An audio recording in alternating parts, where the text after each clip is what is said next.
Sí. No. No. Sí. No, la verdad. Sí, sería muy chévere.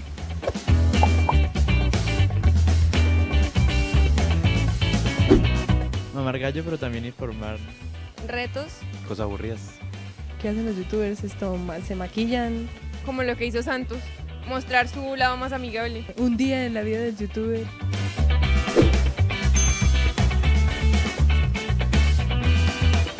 Con Luisita Comunica. Villalobos. Con Jonathan Clyde. Con Pau Tips. Con Daniel Samper.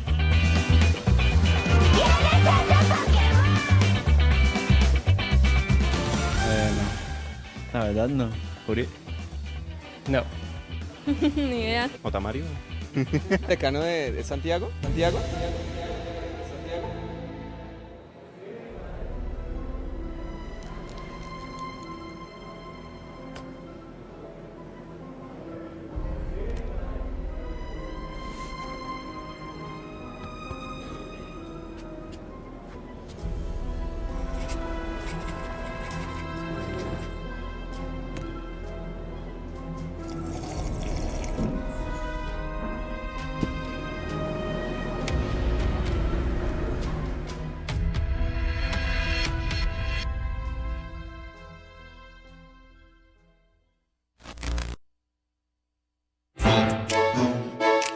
Leer para Vivir, Feria del Libro de Bucaramanga, Ulibro 2018, del 27 de agosto al 1 de septiembre. Invita UNAP. Vigilado Ministerio de Educación Nacional.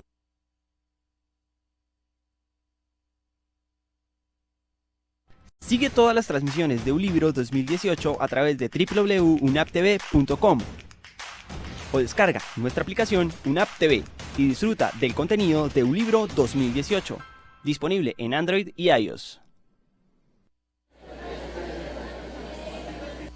Buenas tardes, reciban una cordial bienvenida a Ulibro 2018, Leer para Vivir, la 16ª versión de la Feria del Libro de la Universidad Autónoma de Bucaramanga. En esta oportunidad presentamos el encuentro con el autor de Hitler en Colombia. Antes de iniciar el evento, les recordamos que este evento está siendo transmitido vía streaming a través de unaptv.com. Hoy contamos con la presencia del periodista y escritor argentino Abel Bastí, cronista dedicado a reconstruir la historia de los nazis arribados a Sudamérica después de la Segunda Guerra Mundial. Ha coordinado y dirigido distintas expediciones en el Atlántico Sur con el fin de encontrar los cascos hundidos de los submarinos que utilizaron los nazis para llegar de forma clandestina a Argentina. También se desempeñó como investigador para documentales de televisión nacionales y extranjeros. Es el autor de los libros Bariloche Nazi, Hitler en Argentina, El exilio de Hitler y Tras los pasos de Hitler. Lo acompaña como moderador el reconocido escritor colombiano Mario Mendoza, autor de novelas como El viaje loco Tafur, La ciudad de los umbrales, Satanás, los libros de relatos La travesía del vidente, entre otros. Es colaborador habitual de diversos diarios y revistas. Bienvenidos.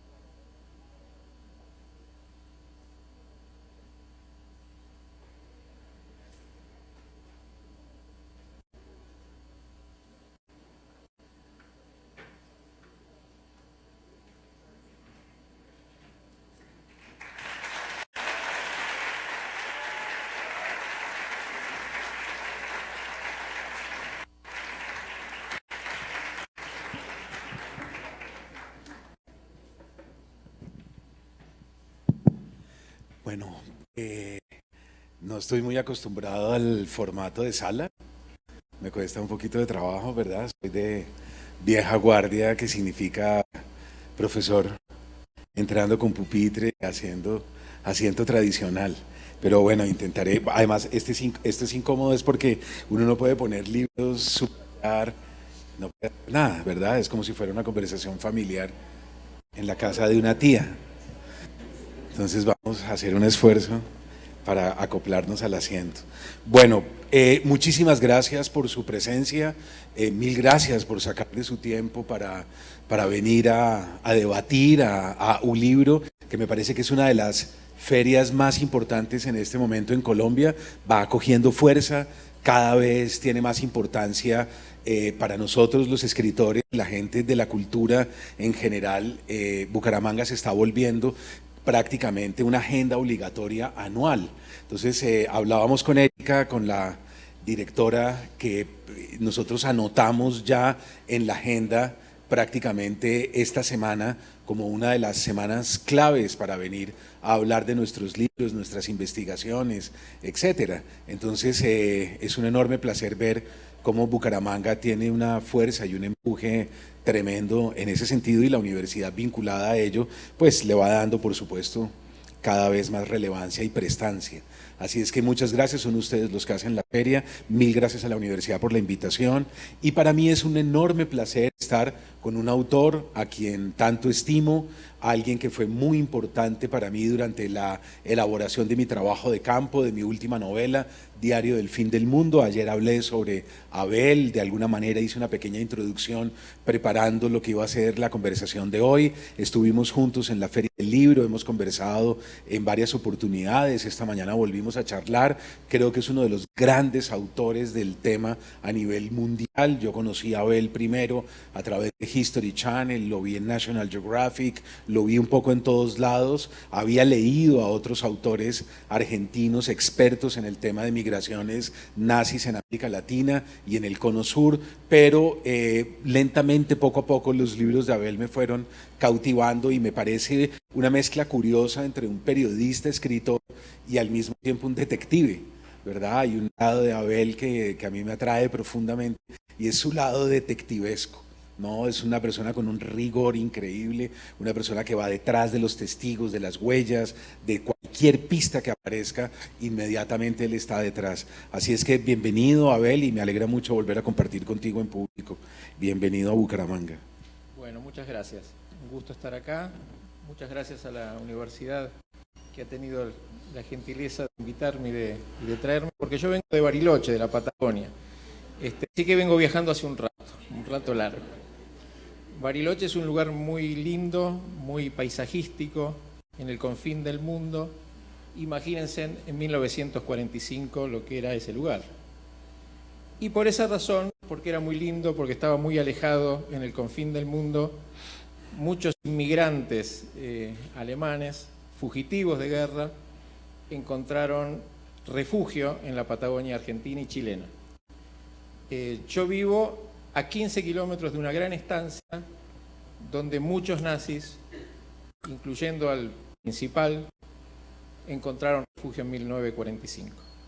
Así que tengo una motivación especial por estar viviendo en ese lugar, y además, por estar viviendo en ese lugar, información privilegiada por los contactos con antiguos pobladores, tanto de la comunidad criolla como de la comunidad alemana. Y desde hace 20 años estamos con el tema, hasta que nos encontramos con Mario y lo profundizamos un poquito más en Colombia. Bueno, vamos al origen de la investigación, Abel. ¿Cómo llegas tú en tu panorama general? Porque los libros de Abel, se los recomiendo mucho, son impactantes. Está toda la migración, Mengele, Eichmann, Klaus Barbie, son una cantidad de sujetos buscados en Europa para los digamos, juicios de Nuremberg, y los libros de Abel trazan primero todas esas migraciones, incluida la del Führer, hacia ese cono sur. Pero ¿cómo llegas a Colombia y cómo empieza la investigación, Abel? Bueno, acá ocurrió algo muy curioso. Yo en un libro anterior que se llama Tras los pasos de Hitler, que precisamente son todas las piezas que uno va recogiendo con testimonios, documentos, historias, que son piezas de un rompecabezas en muchos años, no en muchos años de mi investigación, sino en muchos años de la vida de Hitler en el exilio, encuentro y publico en ese libro un documento de la CIA, que es un documento muy particular. Yo publico el documento, en ese libro y en este libro está ampliamente explicado, y es un documento que dice que Hitler en 1954 tiene una reunión en Tunja, capital de Boyacá, y explica esa reunión, pero además lo extraño de este documento es que tiene una foto, que es la foto que está en la tapa de ese libro. El que está a la derecha obviamente es Hitler, y el que está a la izquierda es una persona que no sabía quién es. El documento dice que se llama Philip, nosotros decimos Citroën, pero en holandés, porque este hombre después vamos a explicar que holandés es Citroën. Es lo único que tenía. Entonces, hace 2 años yo llego a la Feria del Libro de Bogotá, tenía 3 días o 4 días en Colombia para estar. Digo, bueno, me voy a Tunja. Tengo 5 horas. Llegué a Tunja. El documento dice que la reunión se hizo en residencias coloniales. Después vamos a ver qué es residencias coloniales, que es un antiguo edificio, un antiguo hotel, vamos a decir, hoy convertido en centro comercial, pero que existe. Y lo único que tenía era ese edificio. Digo, ¿con quién puedo hablar acá? Y me dijeron, mira, está el presidente de la Academia de Historia Boyacense, que es el doctor Ocampo López, una persona muy mayor, tiene más de 100 libros escritos, trabajos eruditos. Y la verdad que mi experiencia con los académicos es mala, porque, digamos, generalmente un académico dice Hitler murió en Berlín el 30 de abril de 1945, ¿qué me está preguntando? Entonces, es mala mi experiencia.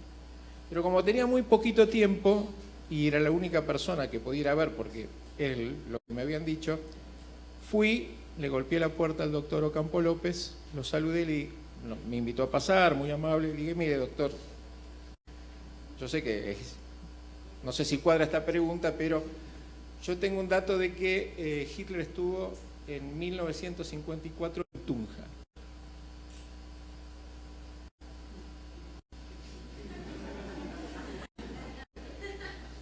Sí, claro. No estuvo mucho tiempo, no le digo años, pero tampoco le digo días, algunos meses. Él venía de Perú, se quedó un tiempo acá y después se fue para Argentina. Entonces yo lo miraba. Bueno, después vamos a ver ese relato de Ocampo López. Y esto obviamente me disparó las dudas, la curiosidad. Y siempre en una investigación, cuando hay elementos cruzados que coinciden, en este caso el relato del presidente de la Academia de Historia y un documento de la CIA, uno tiene motivos como para profundizar la investigación. En esa feria del libro lo conocí a Mario, y Mario me cuenta algo también que me sorprende un poquito, que a lo mejor lo podés contar vos, Mario. Bueno, algo de eso dije ayer. El extinto ya periodista colombiano Ernesto Macausland había descubierto una historia maravillosa en Barranquilla. Era la historia de un nazi que acababa de morir en Barranquilla y su esposa, ya en el lecho de muerte, él le confiesa y le dice, yo pertenecí a las personas de confianza, estuve en el búnker en los últimos días de abril del año 45, ya los soviéticos, los rusos habían entrado a Berlín, la ciudad estaba prácticamente sitiada y el Führer nos saca por las alcantarillas, ¿verdad? De la ciudad, logramos viajar por los subterráneos de Berlín y así nos salvamos. Y a mí me entregan un sobre, que es un sobre que yo tengo que guardar, un sobre que al final nunca supimos de qué se trataba el sobre, y esta esposa en Barranquilla quería contar la historia de su esposo porque ella misma se encontraba en unas circunstancias físicas bastante complicadas. Entonces yo le digo a Macausland, vas a escribir esa crónica. Ernesto Macausland, recordarán ustedes, director de cine, cronista, etcétera, dice, no Mario, tengo 1000 cosas, estoy metido en otro proyecto. Le dije, regálame el dato, pásame la historia y yo la escribo. Y me dijo, listo, perfecto, aquí está el enlace. Llamo yo a Barranquilla, termino viajando a Barranquilla y en efecto la esposa me recibe de manera muy abierta, una persona encantadora, una mujer de 200 y algo kilos de peso, ¿verdad? Una mujer gigante, enorme, cuya cama no se podía poner en una habitación, sino en una sala comedor. y con 2 ventiladores, un clima tremendo, empezamos a grabar el testimonio de ella. Empecé a grabar el testimonio. Yo escribo esa crónica, es la crónica en efecto de su esposo, es la crónica de un hombre que llega bajo la dictadura de Rojas Pinilla, sale de Alemania, es traído a Acerías Paz del Río, en Acerías Paz del Río le hacen un atentado, alguien descubre que hay nazis metidos, seguramente gente de la izquierda, vinculados posiblemente a la embajada rusa en Bogotá, algo por el estilo, hacen un atentado, él sale lisiado, herido, es conducido a una clínica, en esa clínica su esposa, su futura esposa, perdón, una colombiana enfermera, termina finalmente enamorándose de él, cuidándolo, y al final le logra salvar una pierna que le van a amputar. Ellos terminan construyendo una relación de pareja, tienen unos hijos,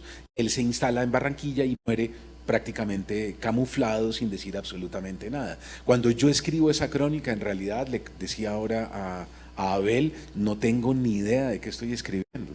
Yo escribo la historia, pero no entiendo Acerías Paz del Río, no entiendo qué hace un nazi en Boyacá. Estaba en el búnker, un nazi que estaba en el búnker. Claro, junto a Hitler. un hombre que está en el último minuto, ¿verdad? Prácticamente ya con la guerra perdida, la ciudad sitiada, tomada. ¿Qué hace ese tipo en Colombia? Mi único dato era un viejo libro de Alberto Donadío, el de nazis en Colombia, pero no decía mayor cosa sobre el tema.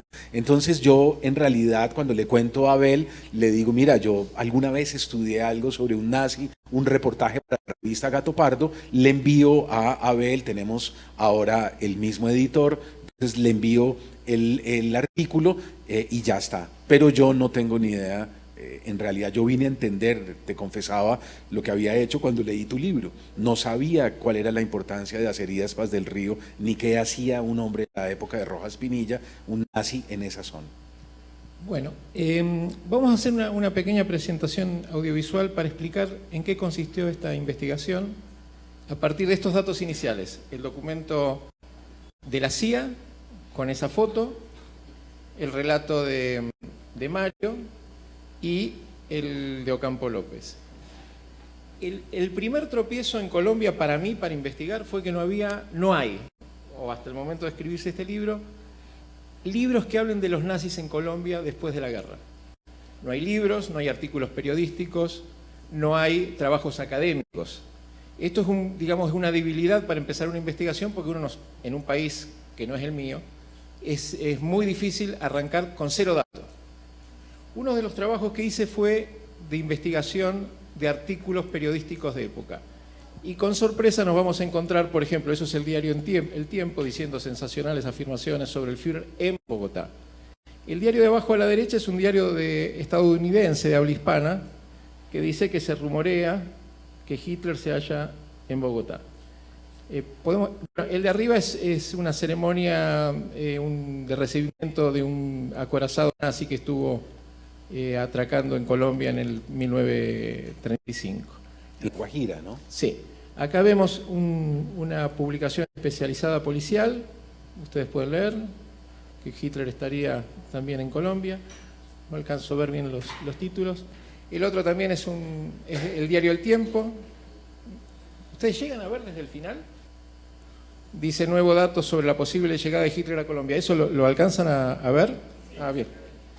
Bueno, entonces, respecto a la investigación, algo importante es, si ustedes van a una hemeroteca de época, estamos hablando 48, 46, 50, van a encontrar que hay artículos periodísticos que han quedado tapados por el tiempo, pero los hay. Podemos pasar a la próxima. También vamos a ver, y esto es lo que voy encontrando en la investigación, que hay documentos de inteligencia. Lo de la izquierda son documentos de la CIA. Ahí está hablando, los dos primeros de la izquierda está hablando de Hitler en Colombia. El de la derecha es de la Policía de Investigaciones de Colombia, que también habla sobre los nazis. El de la izquierda abajo es del FBI, que habla de Hitler en Colombia. Y el de la derecha, bueno, ahí estamos viendo la foto.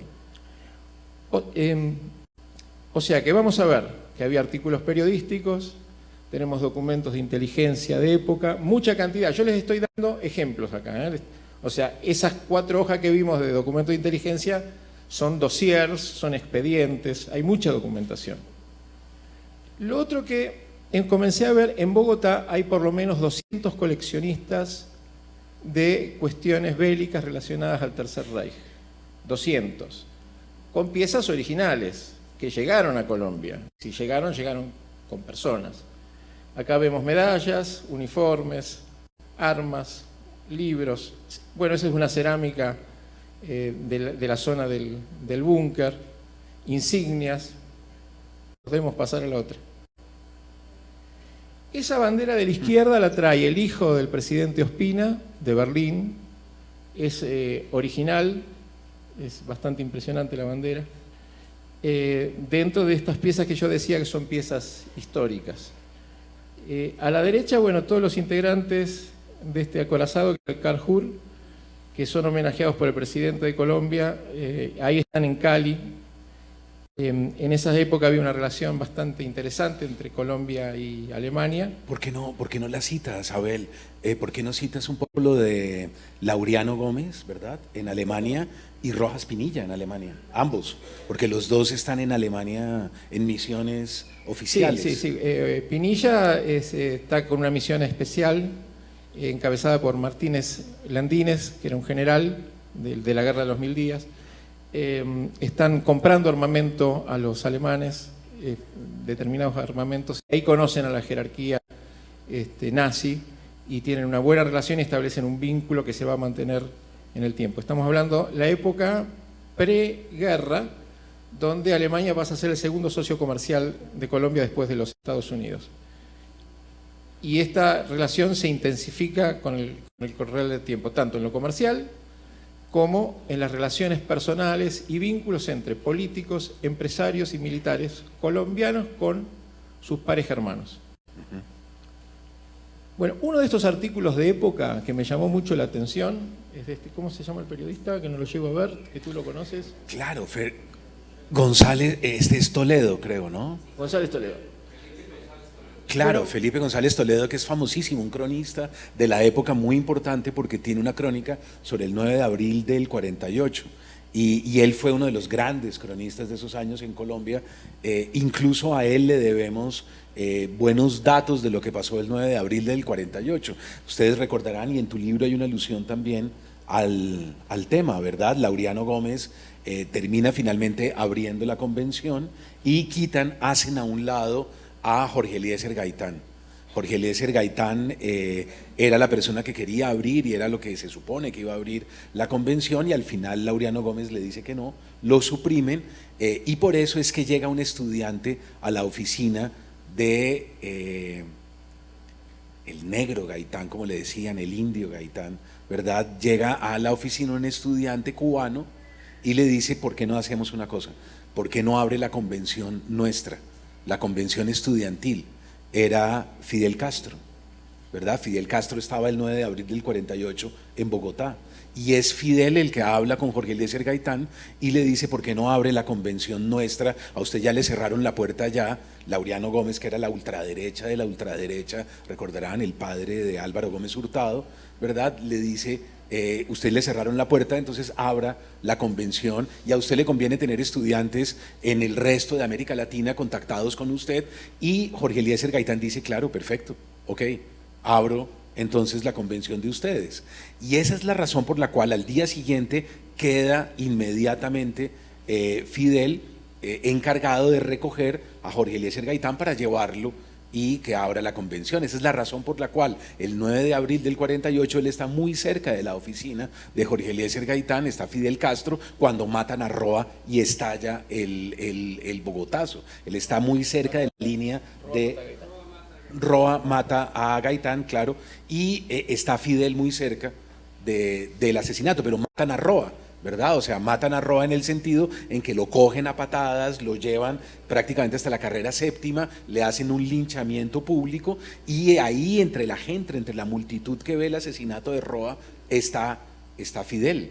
La primera vez que Fidel ve una revuelta popular La primera vez que ve una emancipación popular de gran envergadura la ve en Bogotá el 9 de abril del 48. Cuando entra a Cuba triunfante el 1 de enero del 59, yo creo que seguramente lo que Fidel tenía en la cabeza era el Bogotazo en nuestro país. Entonces lo que es increíble es que este cronista González Toledo, Felipe González Toledo, hizo extraordinarias crónicas de lo que pasó durante el Bogotazo y fue un tipo muy reconocido justamente por eso mismo. Todo lo que les fui contando sobre los nazis en el libro va acompañado del contexto histórico de Colombia. No es la historia de los nazis solamente, aisladamente, o la llegada de Hitler a Colombia en forma aislada.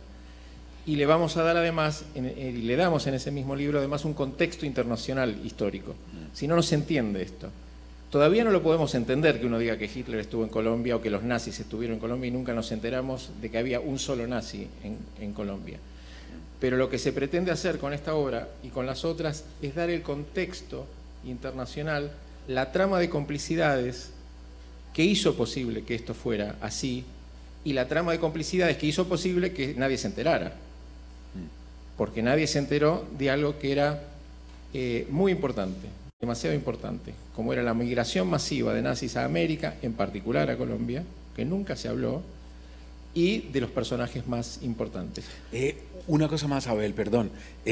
Sería interesante en ese contexto que dices que ese informe de la CIA no es un informe aislado en el sentido en que todas las agencias internacionales decían que Hitler había salido vivo y que había una tramoya montada de tiempo atrás, ¿no? Scotland Yard, la KGB, declaraciones oficiales que tú traes en los libros de jefes de Estado, Stalin diciendo al final de la guerra, Stalin dice, se nos escapó este tipo, ¿no? Bueno, respecto al artículo en sí, esto es Paipa. Vamos a detenernos en esta diapositiva. En el informe, en el libro, Toledo recibe 2 o 3 personas que le dice, vimos a Hitler en Paipa. ¿Dónde? En un hotel. ¿Haciendo qué? Estaba tomando en un bar con otra persona y después se fue. Toledo, que es periodista, en vez de irse a Paipa, escribe la crónica. Pero lo hace, escribe lo que le dicen, pero lo hace un poco en tono irónico. O sea, dice, bueno, Hitler se murió en Berlín. Esta gente dice que estaba en un bar, pero se murió en Berlín. Y sigue así. Yo en mi viaje a Colombia tuve 2 personas, nietos en este caso, cuyos abuelos le dijeron Hitler estuvo en Paipa. Uno criollo y otro de la vertiente alemana más cercana a los nazis. Así que lo que hice fue ir a Paipa, ahora sí vamos a la otra. Me vinculé con este empresario que es muy importante en la investigación, que es Carlos Duarte, es un empresario hotelero nacido en la zona, con quien me vinculé y estuvimos viendo a viejos pobladores del lugar y recorriendo. Entonces le digo, Duarte, si Hitler estuvo en Paipa, ¿en qué hotel debería estar? Vamos a la próxima.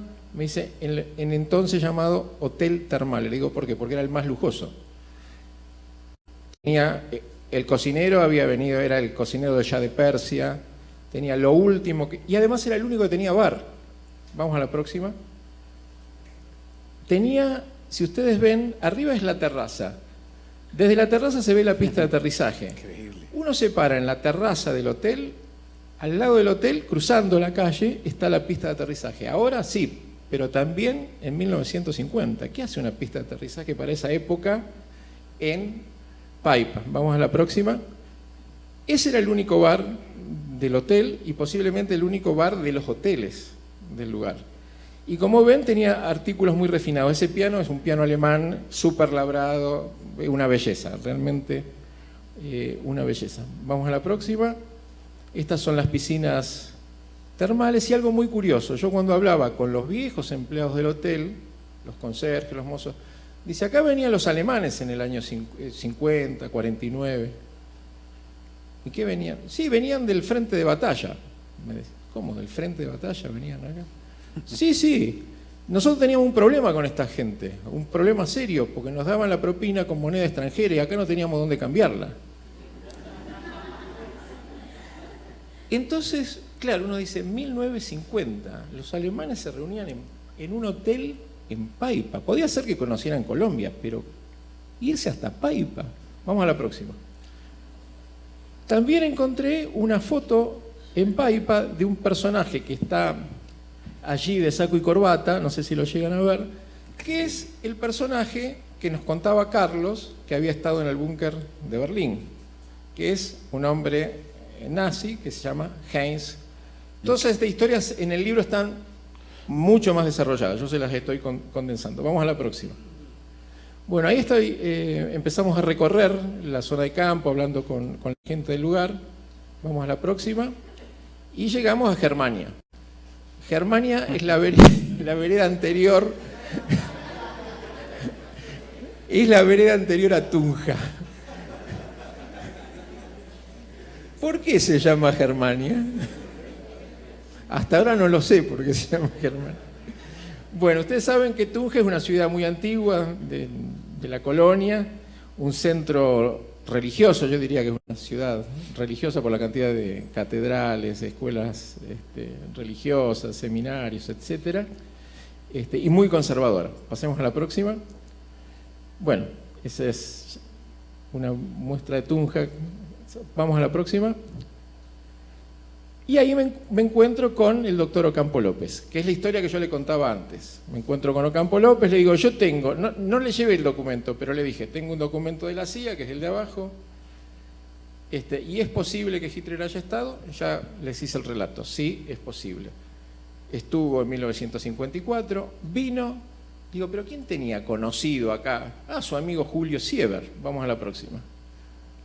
Digo, ¿y quién es Julio Sieber? Ah, amigo de Hitler. Él estuvo, Sieber es a la izquierda en la Primera Guerra, esto cuando estaba en Tunja en la Segunda. Pasemos a la próxima. Sieber en la segunda misión educativa alemana a Colombia participa, y esta es la escuela normal de Tunja en esa época, 1935, y como ven los chicos están haciendo el saludo nazi. 1935. Sieber se va, cuando empieza la guerra, se va a Alemania. Permanece en la guerra en Alemania y cuando termina la guerra queda un año detenido. Después de la detención, ¿a dónde va a ir? A Colombia. Nombrado por el presidente Rojas Pinilla como rector de lo que va a ser la Universidad, se me corta, Pedagógica de Colombia. Pasemos a la próxima. Ahora volvemos sobre él, ¿no? Sí, sí. El primer acto que tiene Sieber cuando asume la universidad, como rector, primer rector de la Universidad Pedagógica,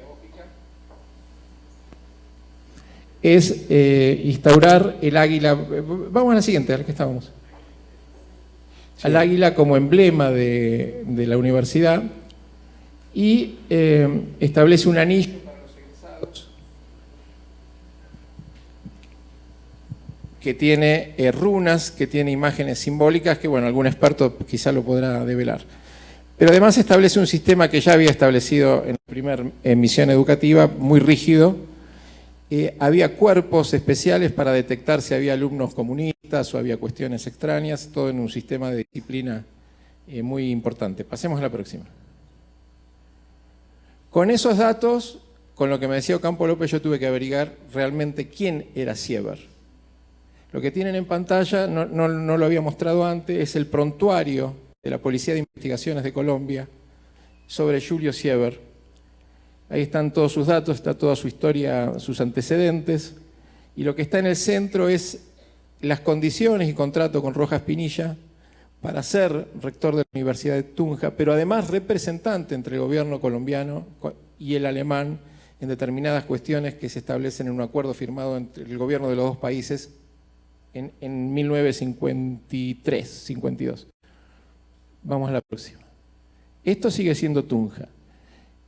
Arriba actualmente, abajo ven las camisas negras que eran grupos derechistas haciendo el saludo nazi, y a la izquierda van a jurar por Cristo, ¿no? Dice el artículo. Estos eran grupos de ultraderecha que ya estaban en los años 30, muy vinculados a la iglesia. O sea, yo estoy dando el contexto de Tunja para decir por qué podían estar pasando cosas en Tunja. Vamos a la próxima. El personaje que está acá es el padre Moser Klein, que es de la iglesia de Tunja y va a ser también en el libro toda la historia de él. Era un sacerdote de mucha actividad, hacía los juegos deportivos a gran escala, los coros, tenía mucha actividad. Tocaba la campana cada vez que un submarino alemán hundía un barco aliado y cuestiones por ese tipo. Klein va a ser vínculo con el grupo nazi, con los políticos colombianos y con la embajada alemana en Bogotá, que era nazi. Y yo cuando les digo que la embajada alemana en Bogotá era nazi, en el libro vamos a ver que este señor sacerdote Klein se reunía con los embajadores cuyos antecedentes eran nazis, eran hombres afiliados al partido nazi que estaban en Bogotá. En el libro se explica por qué los nazis venían a ser embajadores de Colombia. Vamos a la próxima. El documento de la CIA decía que Hitler se reunía en residencias coloniales. A la derecha, residencias coloniales hoy. Es un centro comercial. A la izquierda, residencias coloniales, los días o el año, yo creo que es el mismo rollo de foto, de la reunión de Hitler en residencias coloniales. Hay militares a la derecha y a la izquierda, si ven, hay una señora, es la esposa de Philippe Citroën o Citroën, y el bebé que está abajo es el hijo. O sea, hubo que ubicar el lugar y establecer efectivamente que el lugar existía y establecer los antecedentes documentales y policiales sobre estos personajes. Vamos a la próxima. Residencias coloniales, y este señor que ven ahí es el hombre que se reunía con Hitler, con su familia, su esposa, su hija mayor a la derecha y su hijo menor a la izquierda. Yo acá no se los muestro con mucho detalle, pero nosotros hemos chequeado, digamos, el lugar efectivamente, tanto en la foto como con las fotos históricas de residencias coloniales, y es exactamente el mismo lugar, por detalles de los edificios, esas puertas, la cantidad de vidrios que tienen, los muebles, etcétera, las sillas, etcétera, es el mismo lugar. Pasamos a la próxima. Así que hubo que rastrear a Citroën, porque una cosa es que uno tenga un documento de la CIA y diga, hay un señor que se llama Citroën o Citroën, y otro buscar quién era Citroën o Citroën. Esa es la foto que encontré de Don Phillips, sentado al lado de Hitler. Esos son los dos personajes. Vamos a la próxima. Y además de la foto encontré el prontuario policial de Phillips Citroën. O sea, tenemos que salir en una investigación de un dato a una realidad concreta. ¿Existió este personaje? Existió. ¿Tenía antecedentes? ¿Sabemos dónde estaba? ¿Quién era? ¿Qué hacía? Bueno, este prontuario policial lo dice. Citroën entró en Colombia en 1950 y da como domicilio residencias coloniales. El mismo lugar donde el documento de la CIA dice que se reunió con Hitler. O sea, tenemos al hombre, tenemos el lugar, tenemos la evidencia de que vivía en ese lugar. En el libro hay más datos, yo estoy comprimiendo. Pasamos a la próxima. ¿Quién era Citroën? El documento de la CIA dice que era un alemán. No, no era alemán, era un holandés. Estos son los documentos militares que tuve que encontrar en Europa sobre Citroën. Citroën era un hombre de la Armada holandesa y el documento a la derecha es muy raro porque es un permiso que está en ruso y en alemán, un salvoconducto que tenía en junio del 1945, cuando Berlín estaba destruida y las tropas aliadas y rusas estaban sobre Berlín, y ese salvoconducto dice que a este hombre que se llama Philippe Citroën se le debe dar toda información que requiera y no se le debe obstaculizar sus tareas. Con lo cual, ya estamos en presencia de alguien que no es de la media o del común del resto de los militares que estaban en ese lugar, porque si tenía un salvoconducto en ruso y en alemán para que hiciera lo que se quisiera, es algo raro. Les agrego que después de la guerra, este hombre tiene como destino Antillas Holandesas, concretamente Aruba. Hay una central militar holandesa en Aruba. Él posiblemente, por todo esto que estamos viendo, hacía tareas de inteligencia. Y en el 49 se le encomienda una misión a Colombia. Y entra en 1950 y termina con la reunión con el jefe nazi en Tunja. Pasamos a la próxima. Toda esa historia anterior es una historia. Ahora les voy contando salteadito algunas cosas. Este es el convento de Raquira. Raquira, perdón. Sí, ¿qué vas? Yo lo dije en argentino.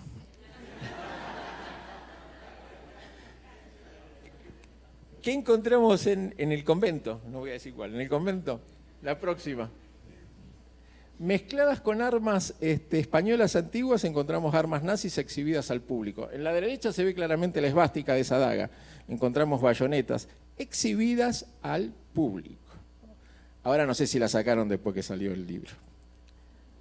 Los nazis, muchos, dejaban su uniforme y se vestían los hábitos y pasaban a la vida en clausura en un convento.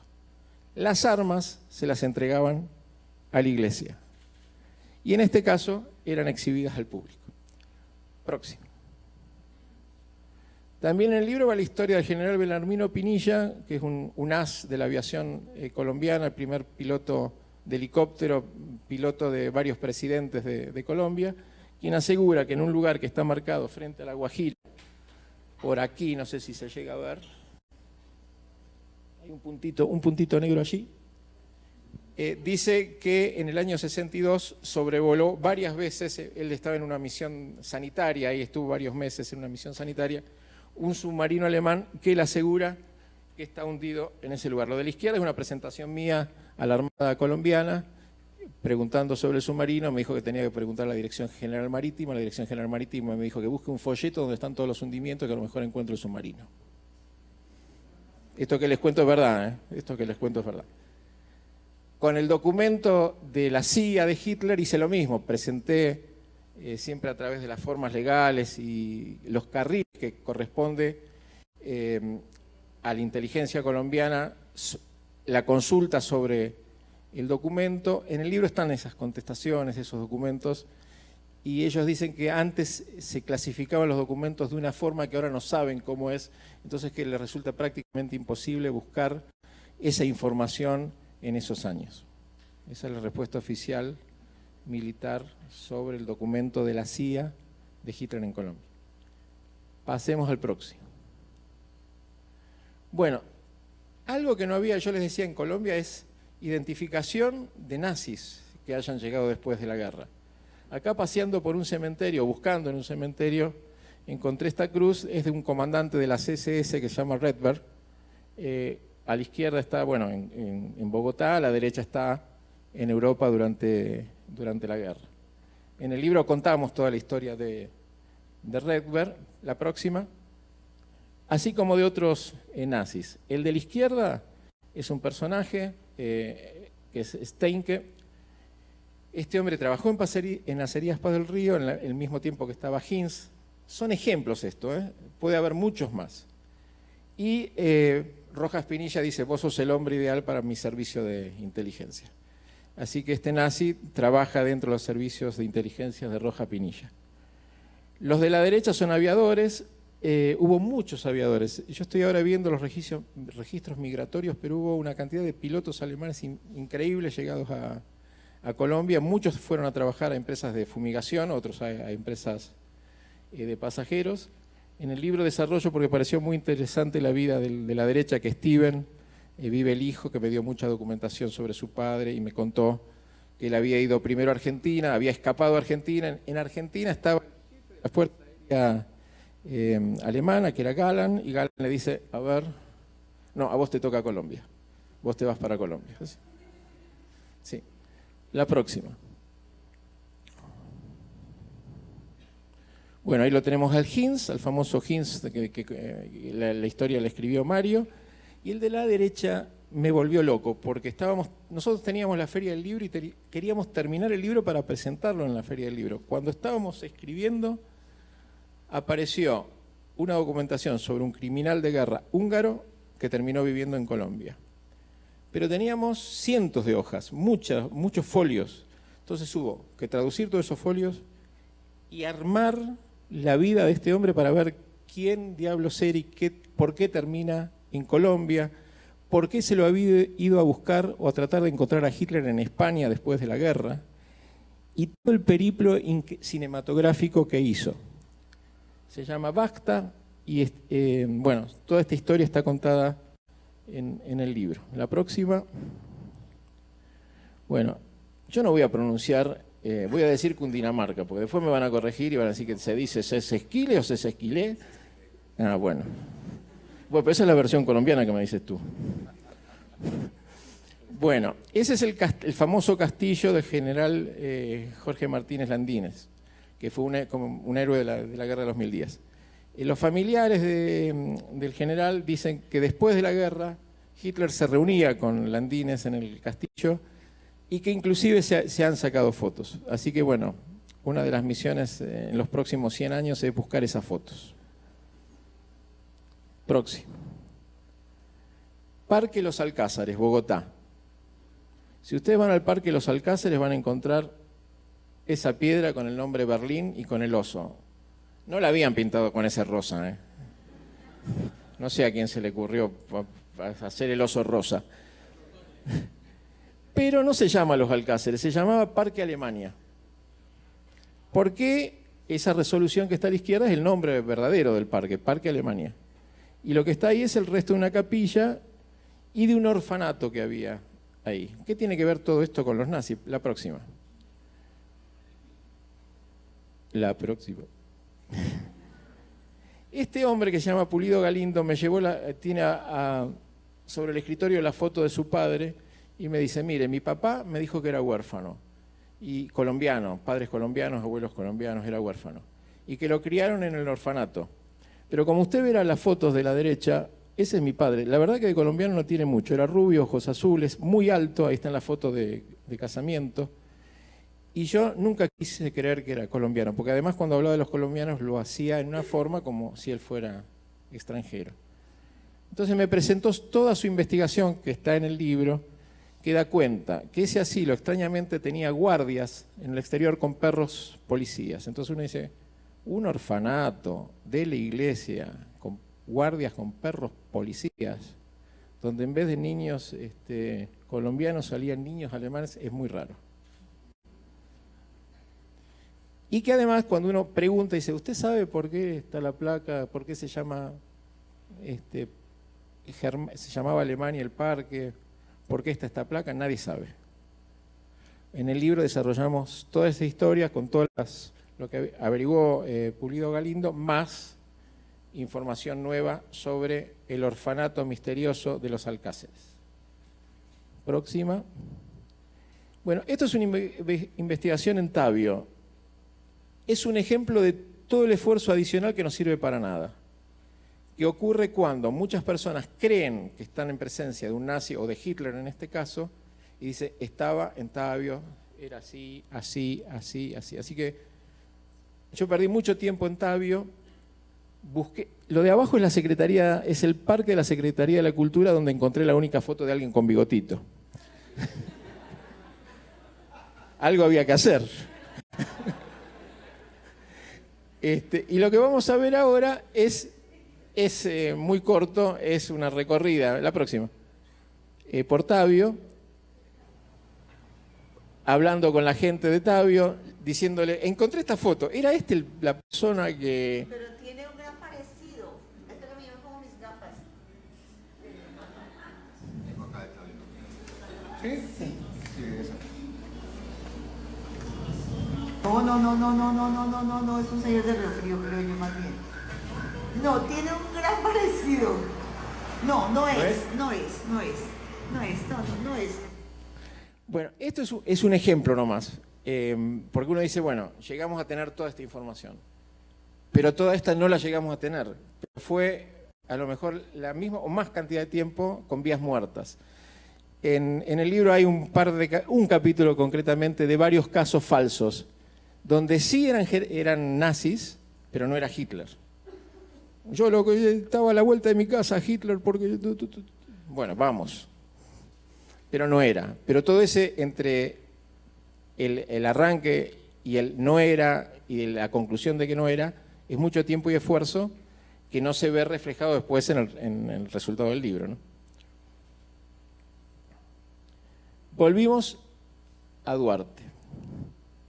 Este hombre, cuando tenía 12 años, 11 años, termina trabajando en un bar de una pensión que era de Julius Sieber. ¿Se acuerdan de Julius Sieber, el rector de la Universidad de Tunca, amigo de Hitler? Él era muy chiquito, 13 años. No entendía muy bien todo esto de la guerra y de Hitler. Pero ahora vamos a escuchar qué nos dice Duarte. El señor Tide en alguna oportunidad hizo una reunión. Y en esa reunión a mí me llamó la atención, siendo en la edad que tenía, no estaba muy vinculado pues, con la historia todavía. En esa reunión aproximadamente podíamos estar hablando de 8 o 10 personas en una mesa. Entonces se hizo una mesa para ellos. Yo atendía el bar en ese entonces y los atendía a ellos y les servía whisky, porque había el whisky que teníamos allá, era el whisky Johnny Walker sello negro, sello rojo, y eso era lo que ellos tomaban.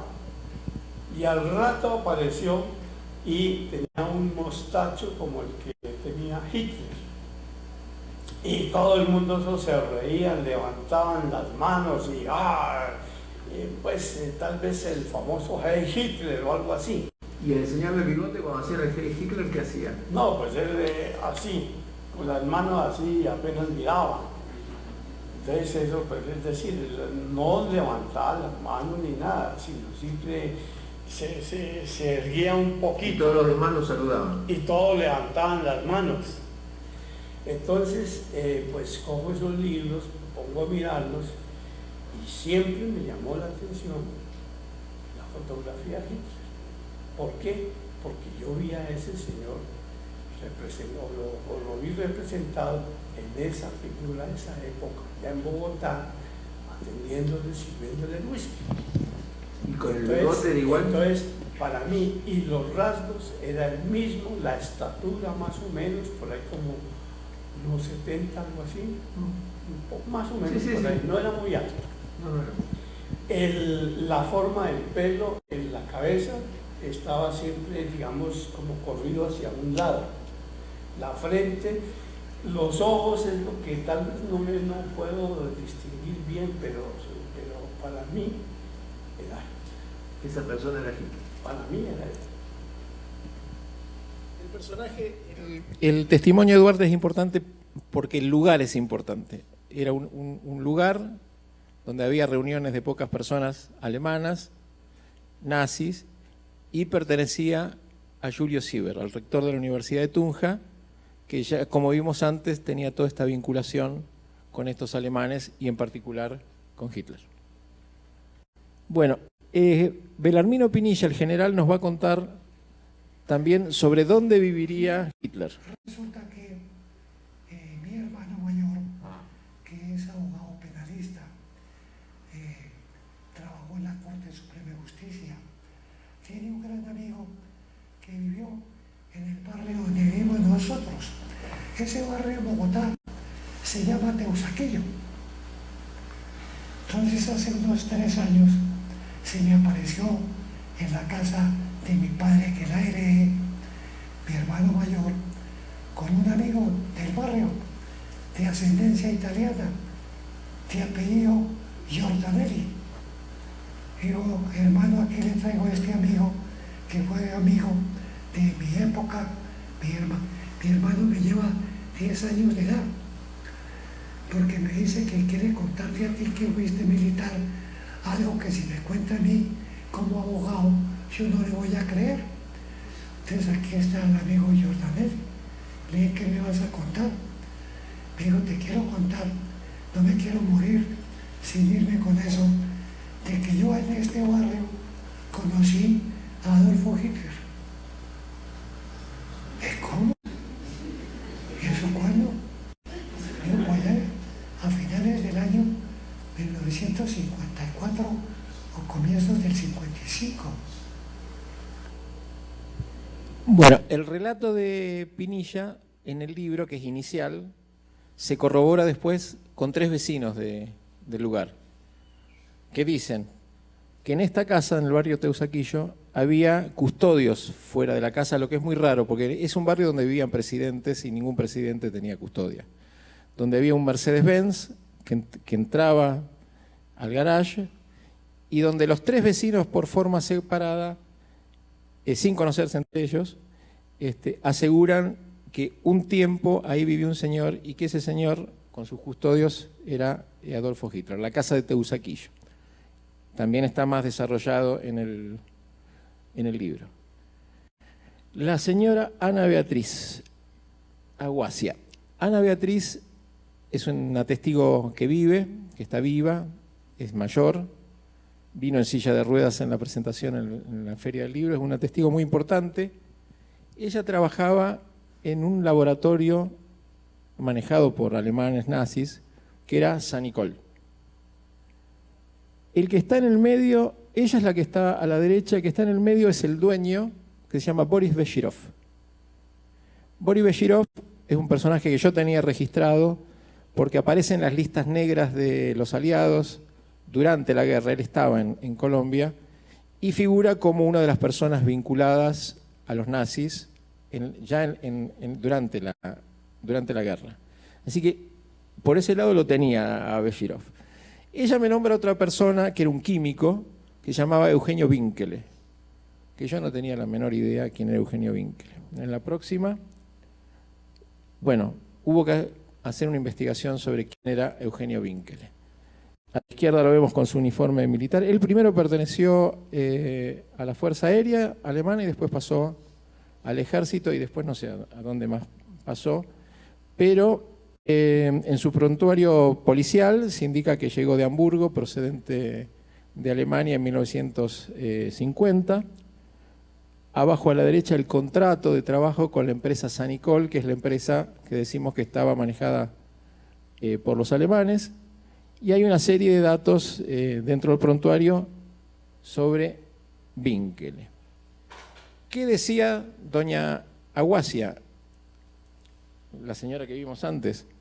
Que Hitler frecuentaba a Beshirov y a Winkele en el laboratorio alemán de Sanicol.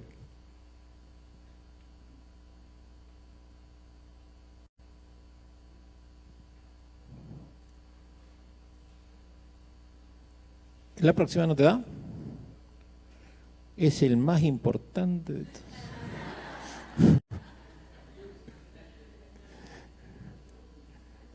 Bueno, mientras él trata de destrabarlo.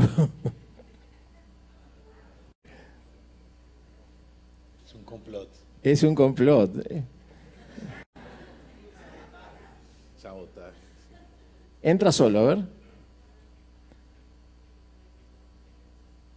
A ver la próxima.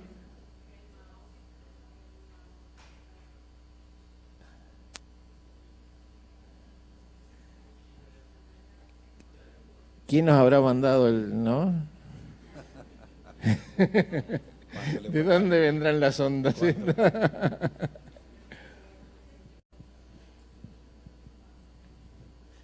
Bueno, el testimonio de la señora es muy importante porque tiene una lucidez muy grande. Estaba sentada en la primera fila en la Feria del Libro de Bogotá.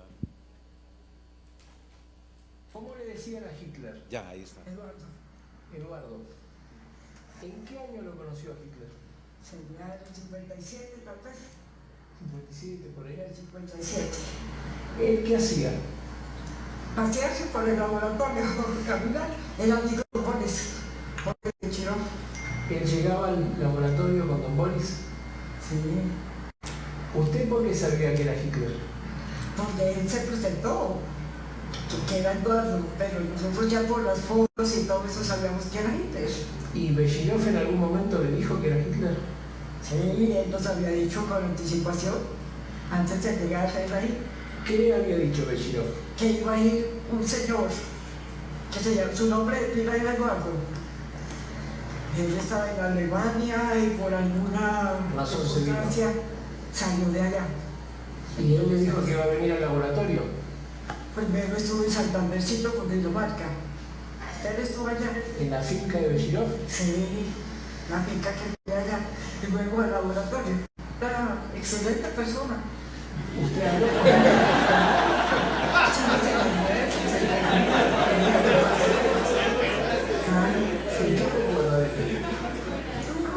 con toda la historia de él en Alemania, y por qué se había venido, Don Boris lo trajo de Alemania.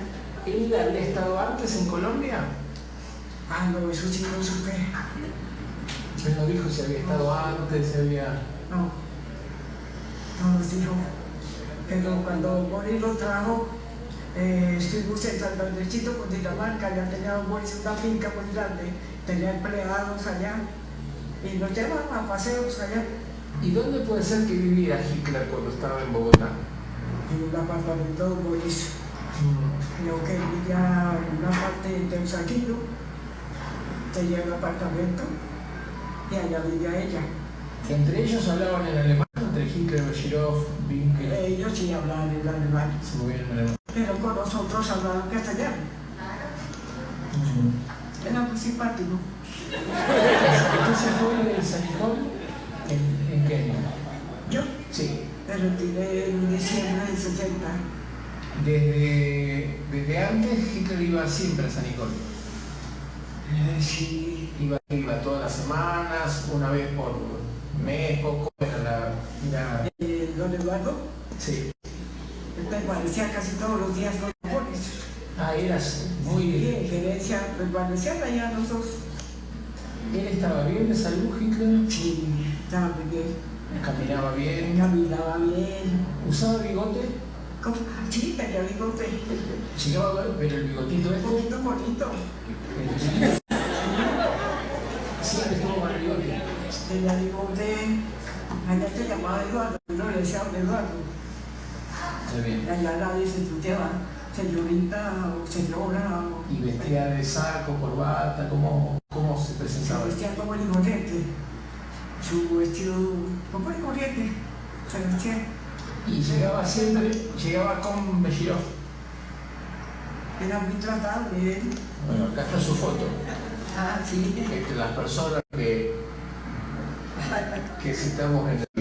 De acá, ahí está. En un paseo. En un paseo en Santandercito. ¿A eso es Santandercito? Santandercito con Dinamarca. ¿Esta es la finca de Boris? La finca de Boris, sí. ¿Usted cuál es? De trabajo. ¿Usted está acá?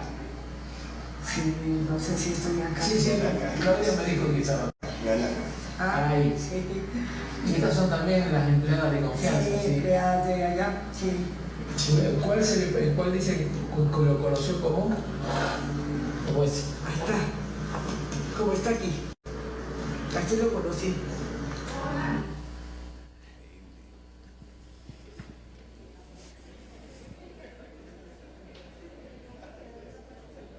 Era simpático.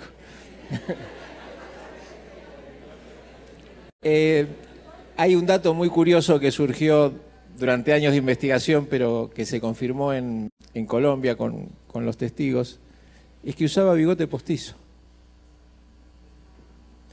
Cuando él salía por la vía pública, cuando estaba andando, no iba a andar con el bigote que lo hacía reconocible. Pero cuando tenía las reuniones con sus grupos especiales, con estas reuniones de 8 o 10 personas, se ponía el bigote. Eso está en boca de uno de los testigos, lo van a ver en el libro como uno de los datos nuevos o coloridos de la investigación. Les hice un resumen del libro y un anticipo de las cosas nuevas que van surgiendo. Hay mucho más. Nosotros vamos a hacer un pequeño cierre y dejamos abierto a preguntas. Exacto, perfecto, Abel. Mira, yo creo que el eje central del libro y de tu investigación estaría en la fuga, ¿verdad? O sea, en constatar que en efecto en 1945 los restos que quedan allí no son Hitler, ¿verdad? Eso es como el primer dato. Entonces yo te quisiera, ayer me Me preguntaban justamente de una información que circula en los últimos meses, en donde apenas aparece tu libro y apenas aparece la investigación de Hitler en América Latina y en Colombia, aparece un informe internacional diciendo que hay unas pruebas contundentes de una placa dental, etcétera, que indican que Hitler sí se muere en el búnker, ¿verdad? La historia lo que tiene es, como para mí, como llamativo, que cosas que son muy groseras o son muy burdas, no son vistas como groseras o burdas y son aceptadas como realidades. Nos mienten todo el tiempo, pero lo que a mí me llama mucho la atención es la capacidad que tenemos para tomar cosas que claramente son falsas. Esto para mí es muy llamativo. Miren, hemos comprado por años una historia que dice que están llegando los rusos a Berlín y que entonces, como ya era inminente que iban a tomar el búnker, Hitler decide casarse. Decide hacer una fiesta y bailar con su amada. Viene un juez, se casan, brindan. Después, para terminar la fiesta, se suicidan y como corolario de todo esto, sus amigos dicen, vamos a cremar sus restos. Y mientras caían las bombas en Berlín, alzaban sus manos viendo la hoguera cómo acababa con el cuerpo de Hitler. Es fantástica la historia. Es fantástica. Mario, vos te podías ver una novela Perfectamente. perfecta. Ya me la escribí. Pero vas por una segunda. Sí. Ahora, cuando uno empieza a revisar la historia, y no digo la historia de los servicios secretos, simplemente hacer un trabajo que uno puede hacer, que es irse a una hemeroteca a ver los diarios de época. Yo hice ese trabajo desde la fecha de la muerte de Hitler, todo el 45. Todos los informes de agencias de noticias, de diarios, de radios, etcétera, hablan de la fuga de Hitler. No hablan de la muerte. En Estados Unidos, en Europa, en América Latina, todo. El 90% de información es que Hitler escapó, no es que Hitler se murió en el búnker. Hay un pequeño grupo que dice que Hitler se suicidó. ¿Quiénes son? Son los amigos de Hitler. O sea, vamos a buscar la banda, encontramos a la banda, le decimos, ¿y su jefe? No, nuestro jefe se mató. ¿Y el cuerpo? No, lo quemamos. Ah, bien. Entonces su jefe murió. No hay pericias criminalísticas, no hay pólvora, por ejemplo, no hay arma homicida, no hay rastros. El cadáver nunca fue filmado, ni se le sacó una foto, como si se le sacó foto a los dobles muertos de Hitler. No hay cadáver, hay huesos. Entonces, esto que es tan obvio, o sea, se dice que ninguna compañía de seguros hubiera pagado por la muerte de Hitler. Imposible. Claro. Stalin, que era el jefe soviético ante esta situación, dice, a Hitler hay que juzgarlo igual en ausencia. Stalin, ¿no? Stalin. Stalin dice eso públicamente. Y dice, yo no lo tengo a Hitler, lo deben tener ustedes, le dice a los aliados, y posiblemente se está escondiendo en España. El gobierno español, todo esto en los diarios, yo no les hablo de documentos secretos, leyendo los diarios, el gobierno español tiene que decir, nosotros tampoco lo tenemos, acá Hitler no está. Todo esto es público, todo esto es público. El Estado alemán de posguerra, que ya no es nazi, no lo declara muerto a Hitler, porque no hay evidencias. Lo mantiene con el estatus de vivo durante 10 años. En 1955 se decreta la muerte de Hitler en ausencia, porque no estaba. ¿Qué quiere decir esto desde lo estrictamente legal, ¿no? Del Estado alemán? Que para Alemania, entre 1945 y 1955, Hitler era una persona viva. No solamente viva, que no tenía ningún proceso en su contra, no tenía ninguna acusación legal. Consecuentemente no había ningún pedido de captura, si no tenía nada en su prontuario que lo acusara de nada. Consecuentemente, cuando vemos la gran cantidad de archivos de inteligencia que yo publiqué en un libro anterior, todos los servicios saben que Hitler escapó. Todos los servicios de inteligencia ubican a Hitler como el de la CIA en Tunja, pero no hay orden de captura, si no hizo nada, si no hay ningún proceso, si no hay ninguna condena. ¿Por qué vamos a apresar a Hitler? Y esas pruebas que aparecieron. Bueno, en los últimos hay dos meses, elementos Abel. que también uno dice. Los rusos tienen un pedacito de cráneo de Hitler con un pequeño disparo de un agujero de bala, ¿no? Nadie se pregunta qué es eso cuando tenemos un cráneo completo, por ejemplo, o un cuerpo completo. Pero vamos a ese pedacito. Ese pedacito, hace unos años un equipo norteamericano hizo estudios de ADN. Evidentemente arreglaron con un nivel intermedio de los rusos, con el jefe del museo, y le sacaron las muestras de ADN. Después armó un escándalo, porque ellos llegaron a Estados Unidos, hicieron el ADN y les dio un ADN femenino. Y publicaron que era femenino. Por supuesto los rusos, este pobre hombre que les dejó sacar el ADN, no sé si Siberia, pero por ahí cerca. Y volvemos a lo mismo. Está bien, un pedacito de hueso. Decime por qué no tenés toda la calavera. Claro. Cuando los rusos se llevan un par de cadáveres de uno que se llevan supuestamente de Hitler, le faltan la calavera, le faltan huesos. Entonces la historia oficial dice que un año después volvieron al búnker a excavar en el mismo lugar y encontraron el pedacito que faltaba, que tenía el agujero de bala. Esto es oficialmente, ¿eh? Y este es el hueso que se le atribuye a Hitler hasta que los norteamericanos hicieron este estudio de ADN. Lo cierto es que hay otra que es los dientes. Los dientes, la última. La última. La que te decía hace pocos O sea, en los diarios se descubrió que Hitler murió en el búnker de Berlín. Y que no hay nada que hacer. No hay nada que hacer. Esto fue poquito después del libro. Sí, exacto. Porque los dientes de Hitler, se hizo un estudio y dan que son los dientes de Hitler. A ver, otra vez, vamos a usar la lógica. ¿Por qué unos dientes? ¿Por qué no tenés las mandíbulas? ¿Por qué no tenés el cráneo? Tenés unos dientes. ¿Qué son estos dientes? Bueno, son puentes dentales. Hitler usaba puentes dentales. Tenía una dentadura muy mala y entonces tenía mucho trabajo de dentista. Algunos de esos puentes tenían dientes orgánicos. 2 o 3 dientes orgánicos. Ustedes saben que los puentes se hacen. Entonces los nazis habían hecho puentes para Hitler, los repuestos de estos puentes y puentes para los dobles. Había muchos puentes. Porque los puentes se copian. Entonces la historia dice que una espía rusa encontró los dientes de Hitler en el búnker de Berlín y se los llevó a Stalin. Los dientes. ¿Por qué no le llevaste la calavera, las mandíbulas? No, los dientes. Unos puentes dentales sueltos.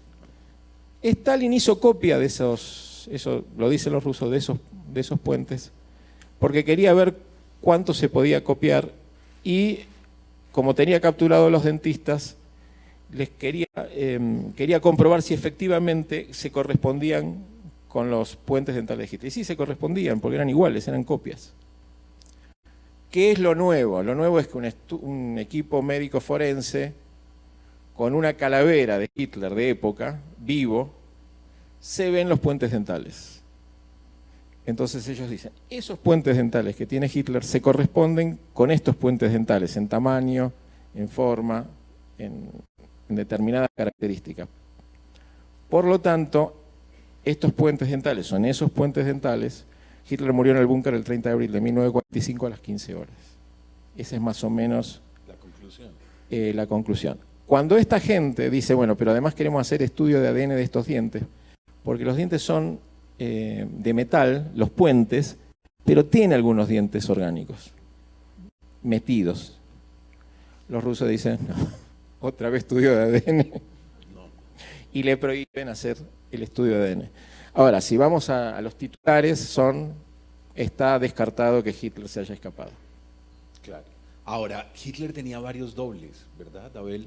Entre ellos, quizás el más significativo, el más parecido, el más importante era Ferdinand Wiesel. Sí, era que Era- es el que parece ser que queda en el búnker para que el otro pueda salir. Sí, sí, tenía varios dobles muy idénticos, con trabajos físicos hechos sobre los dobles, incluyendo la implantación de puentes y trabajos muy finos. Perdóname, yo digo por la hora. Sí, ¿Cuánto tenemos? Sí, tenemos pocos minutos, 10. Yo creo que hay 1000 cosas que hablar, 1000 temas. Lo más importante era que vieran la presentación de Abel y yo creo que vale la pena abrir 10 minutos de preguntas al público, si les parece bien, suplicándoles, por supuesto, que sean muy precisos, muy exactos, ¿verdad? Y que sean preguntas como muy concretas sobre el tema. ¿Sí? Bueno, como comentaban al inicio y ahorita finalizando, lo de que los académicos afirmaban que Hitler había muerto en el búnker junto con Eva Braun en abril del 45, porque actualmente pues están todos estos datos, incluso los mismos mandatarios alemanes dijeron Hitler no murió, porque en las escuelas y demás se sigue diciendo Hitler sí murió en esa fecha y no se tienen en cuenta este tipo de investigaciones, o podría llamárseles, sin caer en lo ofensivo, teorías. ¿Por qué no se enseña eso? O sea, ¿por qué tendríamos que recurrir a estas alternativas para conocer la otra parte de la historia? Porque se sigue ocultando la verdad. Sí, yo creo que la respuesta a esta pregunta es la misma para muchas preguntas iguales con otros sucesos de la historia. Esta es una historia de complicidades, es una trama de negocios. Las guerras son grandes negocios, principalmente son grandes negocios, negocios para la industria bélica, para determinadas industrias. Después hay que destruir todas las ciudades lo máximo posible porque viene después el negocio de la construcción de las ciudades. Todo esto son grandes negocios. Vos me decís, ¿qué tiene que ver esto con la pregunta? Tiene que ver que hay en las guerras hay una trama de complicidades criminales. ¿Por qué? Porque en Suiza, mientras se estaban matando millones de personas, los banqueros, los empresarios, los políticos estaban negociando cómo seguía la guerra, hasta qué momento seguía y cómo seguían después los negocios. Y mientras mucha gente moría pensando que lo hacía por la patria, por la democracia, por la libertad, etc., en realidad estaban siendo mandados a la muerte dentro de una gran maquinaria de guerra que era los intereses de la industria bélica que fue creciendo en el tiempo, con la Primera Guerra Mundial, con la Segunda y después con la Guerra Fría. Si Hitler escapó, hay una historia distinta. Si Hitler estuvo en Colombia, hay una historia distinta de Colombia. Si Hitler estuvo en Colombia con miles de nazis, no sabemos exactamente cuánto, podrían ser 2.000, 3.000 nazis, y ustedes no se enteraron, y no se enteró nadie, es porque hay una historia distinta de Colombia, que todavía tenemos que averiguar cuál es. Si existía esta trama de complicidades, mejor que Hitler se haya muerto en el búnker en 1945, porque si descubrimos que no es así, tiene que haber gente que lo ayudó, tiene que haber empresas que siguieron haciendo negocios, tiene que haber acuerdos que hicieron que esta trama de negocios continuara en el tiempo. Si matamos a Hitler en 1945, matamos a los nazis en 1945, y toda la trama de complicidades que siguieron, que existieron en la guerra y que siguieron, no existen. Si Hitler escapó, podemos empezar. Pero estos empresarios que lo financiaron antes de la guerra, este banco, Chase Manhattan Bank, la Standard Oil, el grupo Rockefeller, etcétera, etcétera, que lo financió antes y durante la guerra, ¿lo habrá seguido ayudando? ¿Cómo es esta trama de negocios? Y estos acuerdos que hicieron los militares colombianos con los militares alemanes en el 35, en el 36, ¿habrá seguido después en el tiempo y habrán visto que sus amigos los podían recibir en Colombia? ¿Se habrán entrevistado Rojas Pinilla, Laureano Gómez y otros políticos? Se murió en 1945. No preguntemos más, está muerto en 1945. Y este pelo demuestra que Hitler se murió en 1945. Yo creo que esto no es solamente para la historia de Hitler, es para muchas historias que si revelamos que son diferentes, revelamos estos acuerdos que son criminales. Son acuerdos criminales porque moría gente, en la guerra moría gente, y siguió muriendo después. Y podríamos llevarlo a ejemplos más cercanos al tiempo, pero no es el propósito de esta charla. Así que, ¿por qué la historia no es contada como es? Bueno, esta puede ser una posible explicación. Igual, como salvedad, nunca los norteamericanos dijeron que Hitler murió en el búnker de Berlín. No hay, digamos, archivos oficiales que digan Hitler murió en el búnker de Berlín. Por el contrario, lo que vamos conociendo, que vimos los documentos que se van desclasificando y otros que son secretos. Yo tengo un paquete de documentos en Argentina que los pedí al Ministerio de Defensa, que sé dónde está y qué dicen. El Ministerio de Defensa me dijo, son secretos. Apelé a la Justicia Federal en primera instancia, el juez me dijo, son secretos. Apelé la resolución en segunda instancia a la Cámara Federal de Argentina y la Cámara Federal decía, basta y no joda más, son secretos. Y esto es inapelable. De hechos ocurridos en 1945. ¿Qué puede ser secreto? Esto que les cuento en Argentina es lo mismo para Colombia, es lo mismo para Estados Unidos, es lo mismo. ¿Por qué? Porque podemos descubrir que la historia es diferente. Además, uno cree siempre que Alemania eran los enemigos de los Estados Unidos y que Alemania pierde la guerra. Esa es la apariencia, pero en realidad no es así. En realidad, los verdaderos enemigos de los norteamericanos son los rusos. Y por eso entra la Guerra Fría. Alemania en realidad era cómplice y eran amigos. En realidad Hitler no pierde la guerra. Hitler gana la guerra cuando Estados Unidos gana la guerra porque son socios y son amigos. Entonces hay como una apariencia que uno confunde y después empieza uno a ver el sustrato que es lo otro, que es la Guerra Fría. Los enemigos no eran los alemanes sino los rusos. La última, porque creo que tenemos 3 minutos. Por favor, su investigación ha sido espectacular aquí, lo referente a Colombia. ¿Qué opina la gente de Yad Vashem sobre su investigación? La gente de Yad Vashem, los encargados de Israel, Mossad, Shin Bet, la gente de Shin Bet, que son los encargados militares de investigar a Hitler. ¿Ellos qué opinan? Bueno, ahí entramos en un terreno espinoso. Cuando yo hablo de tramo de complicidades, hablo de complicidades globales. En Los secretos de Hitler, que es un libro que arranca con la revolución bolchevique y va mostrando la trama de complicidades, hay un capítulo dedicado al acuerdo entre Hitler y los líderes sionistas que se mantienen en el tiempo. Esto significa posiblemente la respuesta a su pregunta. No me voy a extender sobre este tema porque tenemos muy poco tiempo, pero he desarrollado todo un capítulo con documentos sobre este tipo de acuerdos entre los sionistas y Hitler. Bueno, creo que estamos sobre el tiempo. ¿Le damos aquí? Sí, el auditorio tenemos que entregarlo, lamentablemente. Creo que tenemos el tiempo porque es que entra alguien más, ¿verdad? Una última pregunta, una última, perfecto. Allá, hola. Dale, atrás, no, dale. Pues. Tienes que hablar un poco más duro para escucharte acá, por favor.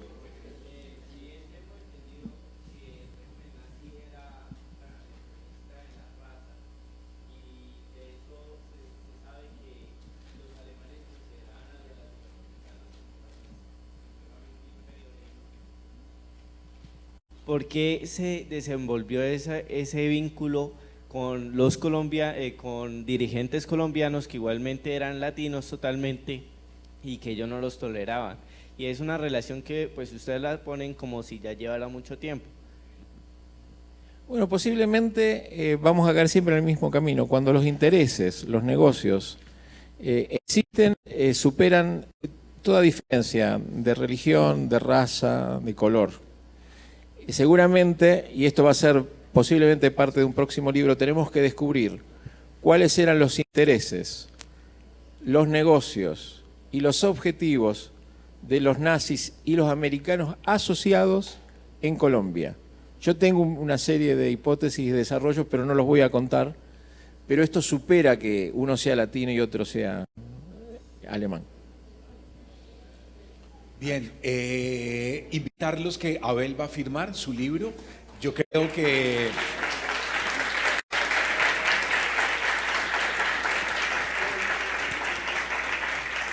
creo que lo que ustedes escucharon en realidad es un 1%, por supuesto, de lo que está en el libro. El libro está escrito como una trama detectivesca, es un libro prácticamente adictivo, uno no puede parar y va uno arrancando, y todo lo que vieron de Tunja, el rector de la universidad, está lleno de anécdotas y plagado de datos y de documentos que yo los invito a que lo lean, y no es lo mismo escuchar 1 hora o 45 minutos que leer el libro completo con la documentación. Así es que Abel estará firmando. Muchas gracias por su presencia. Muchas y gracias. seguimos en Olibro. Hasta Muchas luego. gracias. Agradecemos a todos por su presencia en la 16ª edición de Ulibro 2018, Leer para Vivir. Los invitamos a las 6:30 a la conferencia en este mismo auditorio.